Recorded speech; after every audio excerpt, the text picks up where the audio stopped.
లేదు, మా పక్కన మాది ఎప్పుడో పగలు కొట్టేశారు. కనీసం ఆర్టీసీ బస్సు కూడా రాదు ఇక్కడ.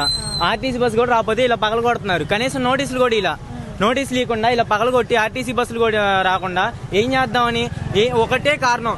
ఎక్కడ పవన్ కళ్యాణ్ మీటింగ్ పెడతానికి ఎక్కడ చోటు పోతే ఇక్కడ ఇప్పటి వాళ్ళు చోటు ఇచ్చారు రైతులందరూ కలిసి, అందుకని మొత్తం పగలు కొడుతున్నారు. అది తప్ప ఇంకో కారణం ఏం లేదు. ఆ ఒక్క కారణంతోనే నోటీసులు కూడా ఇవ్వకుండా మొత్తం పగలు కొడుతున్నారు అంతే. ఇదంతా కక్షపూరితంగానే జరుగుతుంది అంతే.